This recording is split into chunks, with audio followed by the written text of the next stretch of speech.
wardegdega maanta oo Jimco ah magaalada Muqdisho ee caasimadda Soomaaliya waxaa laga soo sheegayaa in dawladda federaalka ciidankii ugu badnaa ay dul dhigtay guryaha mucaaradka ah si gaar ah madaxweyne Sheekh Shariif iyo madaxweyne Maxamed Cabdullaahi Farmaajo waxaana wararka ku helaynaa in ciidankii ugu badnaa ee dawladdu la dulgeeyay halkaas haddaba maxay tahay sababta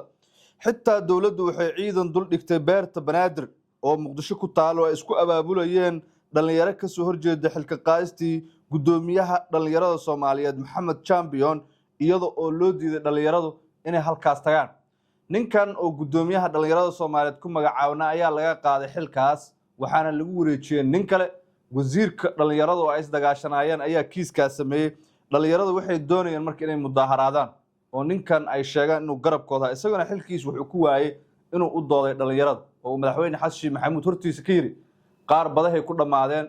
kuwii ganacsiyada abuurta canshuuraha xad laheena la daba taagay kuwana xabsiyada ku jiraan madaxweyne caqabad ayaana haysato yiri jimcahan jimcihiisii 7 maalmood ka hor laakiin 7 maalmood kadib xilka laga qaaday dhalinyaradii taageerada ninkaas uu muujinaysana waa la hor istaagay ciidan ayaana la dul dhigay beerta Banaadir guryaha madaxdii horena waxa la dul dhigay ciidan sidoo kale magaaladii uu ku dhashay madaxweyne Xasan Maxamuud ee Jarlaqsi maalinkii saddexaad dagaal culus ayaa ka socda dagaalkan wuxuu u dhaxeeyaa beelo wuxuu markii hore ka bilowday kufsi loo geystay gabar ugu dambeyn laba beelood ayaa halkaas ku dagaalamay oo kiisku waa weynaaday dad badan ayaa dhintay magaaladiina waa laga barakacay ilaa ay hadda cid ka hadashay ma jirto Hirshabeellana kama hadlin sidoo kale dawladda federaaliga ahna kama hadlin maxay tahay sababta loo aamusay colaadda Jarlaqsi maalinkii saddexaad ka soconaysa ee dhimashada dhaawaca iyo sidoo kale qaxaba horseeday taliyaha Nizam wuxuu ku wajahan yahay magaalada Dhuusamareeb ee caasimadda maamulka Galmudug safarkiisa wuxuu la sheegay waxa la sheegay inuu yahay xalinta khilaaf u dhaxeeya qoorqoor iyo Xasan Maxamuud Galmudug iyo waa ishayaan sida aad ogtiin madaxweyne Xasan Maxamuud wararkaas oo dhan ayaan soo koobayaa daqiiqadaha soo aadan soo dhaw saaxib Jimco wanaagsan waa 19 June 2026 barnaamijreedkeenan meel fog gaarsiin like saar subscribe soo dheh saaxiibadana oo share garee waa mahadsantahay waxaan ku bilaabayaa guryaha madaxdii hore ee mucaaradka ay degan yihiin sida Sheekh Shariif iyo Maxamed Cabdullaahi Farmaajo ayaa la duldhigay ciidankii ugu badnaa maanta sida aan xogta ku helayno waxaana ciidanka ay u badan yihiin military iyo ciidanka la yiraahdo markaasi nabad sugidda xogta aan helayno waxay xaqiijinaysaa wadada dheer ee xiriirisa garoonka aadan cadde ee Muqdisho ilaa kilometer 4 in ciidankii ugu badnaa la geeyay halkaas sababtuna ay tahay ama waxa loogu goleeyahay ay tahay in xubnaha mucaaradka ah markaasi cunaha lagu qabto waxaan xogta ku helaynaa in dawladda federaaliga ee Soomaaliya gaar ahaan madaxweyne Xasan Maxamuud iyo saaxiibadiiba ay aad u diidan yihiin in raggan ay sameeyaan dhaqdhaqaaqyo ciidan isla markaana dawladda awaamirteeda si cad ay uga soo horjeestaan madaxdii hore ee wadanka sida Sheekh Shariif iyo sidoo kale Maxamed Cabdullaahi Farmaajo ayaa muddooyinkii ugu dambeeyay waday mucaaradad ka dhana madaxweyne Xasan Maxamuud iyaga oo si baan u weeraray dawladda habeennimadii xalay ugu dambeysana guriga Shariif waxa ka dhacay kulan ku dhawaad 500 oo dhalinyaro Soomaaliyeed ayaa ka qayb galay iyaga oo madaxweyne hore ka raali galiyay weerarkii lagu qaaday 4 June ee sanadan ee Cabdilcaziz lagu dagaalamay aaga Miranaayo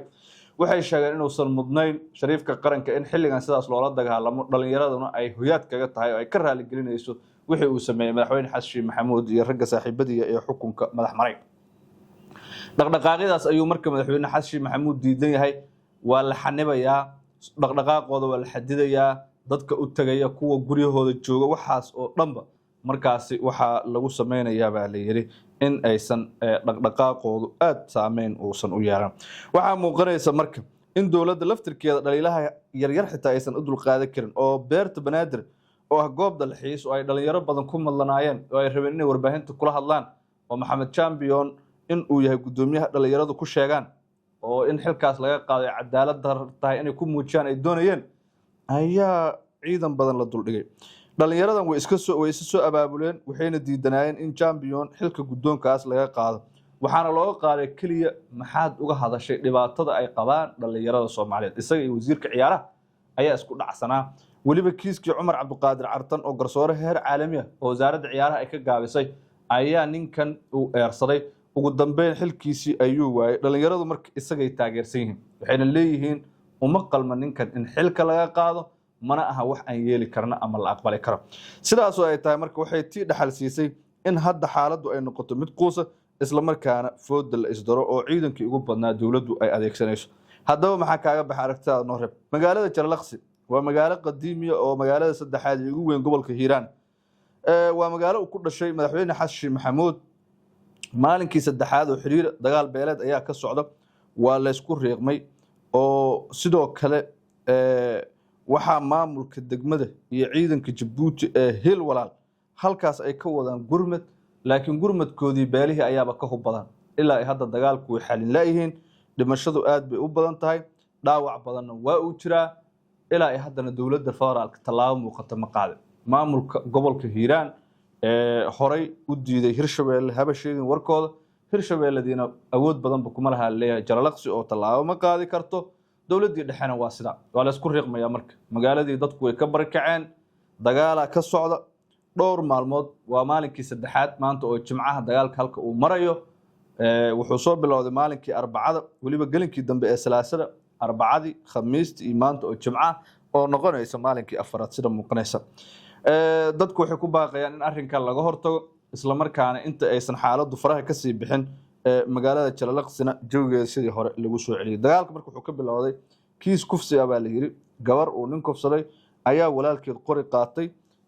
qolihii kalena ayaguna way suubeeyeen dagaalka sidaa uu ku bilowday wuxuu isku bedelay dagaal beeleed markii dambe oo laba beelood oo walaalo ah oo halkaas ayay ugu dambeyn dirtu dhaxmartay waxaana leeyahay haddii aanan wax laga qaban kiiskan xaaladdu intan way ka sii dari kartaa